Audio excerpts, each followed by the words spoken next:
I'm Teisha Bader with Shalom TV's news update for Wednesday, May the 8th, 2013. U.S. Secretary of State John Kerry said today that he would return to the Middle East later this month for talks with Israeli Prime Minister Benjamin Netanyahu and Palestinian Authority President Mahmoud Abbas in continued efforts to revive the peace process.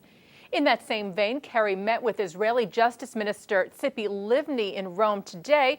Both Kerry and Livni expressed optimism ahead of the meeting. Kerry had said, "I think it's fair to say that we are working through a threshold of questions, that we're doing it with a seriousness and purpose that I think Minister Livni would agree with me has not been present in a while." Livni thanked Kerry for his continuing efforts, which she said could change the reality of the current diplomatic stalemate. The Times of Israel reports that Jordan's parliament voted unanimously today in favor of petitioning the government to expel Israel's ambassador in Amman and recall Jordan's ambassador in Tel Aviv, in protest of alleged Israeli violations of holy sites in Jerusalem. The violations refer to restrictions placed yesterday by Israeli police on entry to the Al-Aqsa Mosque in Jerusalem.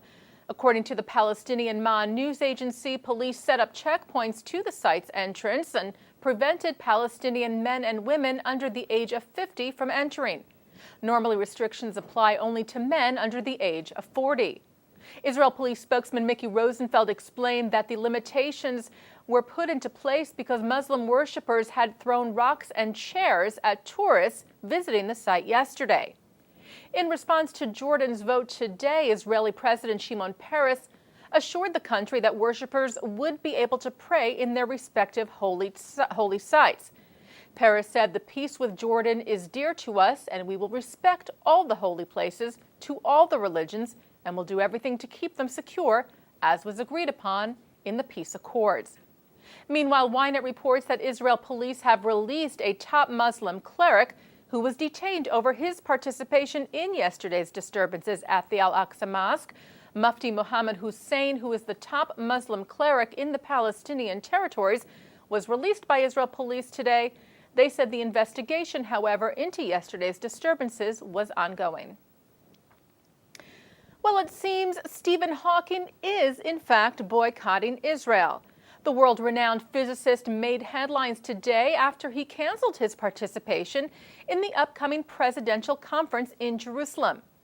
The British newspaper The Guardian, who reported the story, said that Hawking canceled his participation because he was joining the academic boycott of Israel. Later, a Cambridge University spokesman denied this, saying that Hawking could not attend the conference due to health reasons.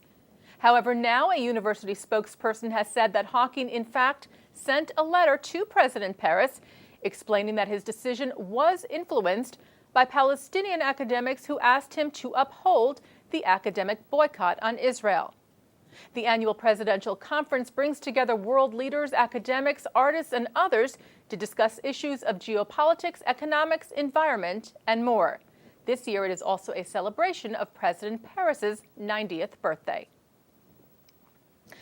Last night, the film The Prime Ministers premiered at Lincoln Center's AMC Theater in New York City. It is based on the best-selling book by the same name by Yehuda Avner, about his working with Prime Ministers of Israel, Levi Eshkol, Golda Meir, Yitzhak Rabin, and Menachem Begin.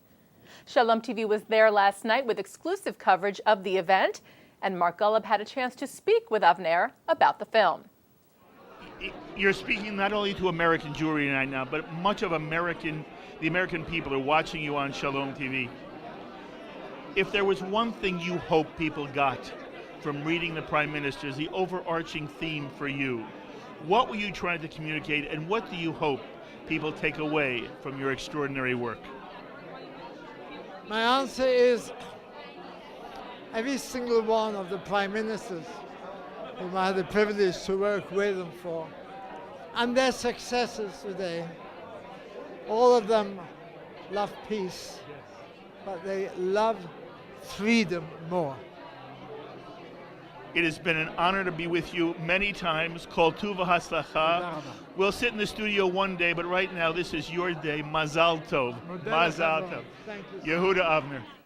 The Prime Ministers is a production of the Simon Wiesenthal Center's Academy Award-winning Mariah Films.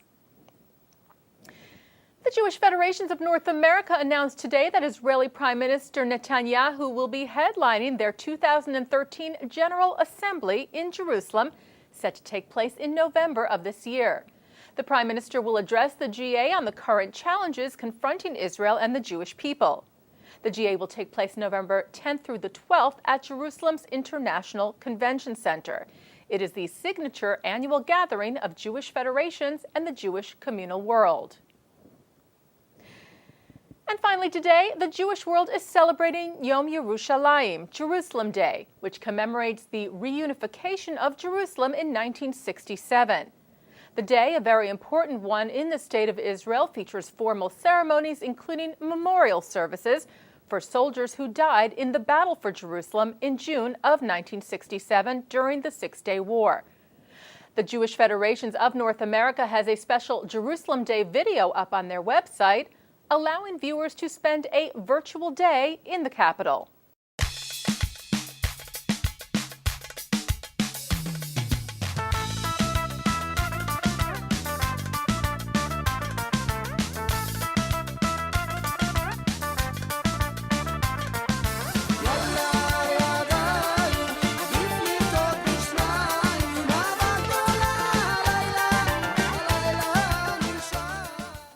Much of the programming scheduled throughout the day today on Shalom TV is in honor of Yom Yerushalayim, including the film Israel Journey at 7:30 this evening and Jacques Gauthier on the legality of Jewish sovereignty over Jerusalem at 10 tonight.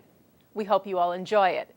And for further details, you can always check the website www.shalomtv.com and click on the channel schedule at the top of the page. And that's Shalom TV's news update for Wednesday, May the 8th, 2013. I'm Teisha Bader.